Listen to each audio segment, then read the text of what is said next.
Прогресивниот данок е тргнат по анализи и бројки, не под притисок на какви било бизнис интереси, вели министерката за финансии Нина Ангеловска за Алфа.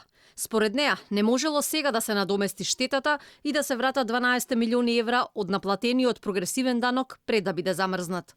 Нема тука никакви застапувања на нечии интереси, туку дека јас ги носам одлуките на база на бројки, анализи и ако и секако сметам дека е во интерес и на граѓаните, и на бизнис секторот, и на сите заедно тука, кои што сите заедно сакаме да видиме економски раст и земјата да оди напред. Ние сме во една ситуација каде што за да се создадат поволните услови треба да го зајакнеме даночниот морал, да ја зајакнеме довербата во институциите, а мислам дека тој пат е тргнат и дека е на добар пат зајакнување на довербата и да креираме оптимално решение за да кога ќе стапи на сила сите го прифатат и да сакаат да си ги платат даноците.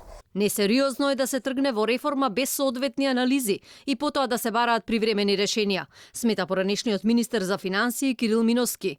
Според него, цената на овој експеримент ја платиле граѓаните. Сега слушаме настапи кои што се идентични со аргументите и настапите кои што ги имавме ние пред да се отиде на концептот на воведување на концептот на прогресивно оданочување.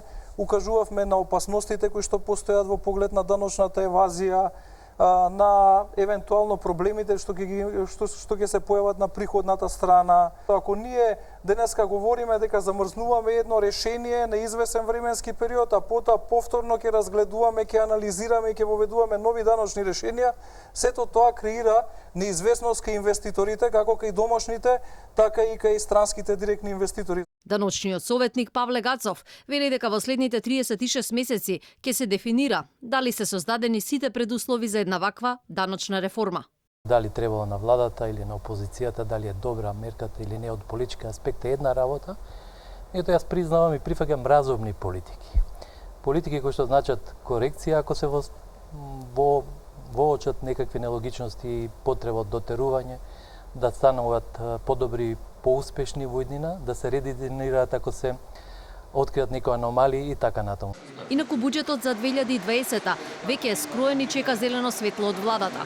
Едно е сигурно, ќе биде поголем од годинешниот. Растот е проектиран на 3,8%, дефицитот на 2,3%. Немало да се проектираат високи суми за капитални инвестиции, откако овие јавни трошења завршија неславно со ребаланс, па парите мораше да се прераспределуваат за други намени.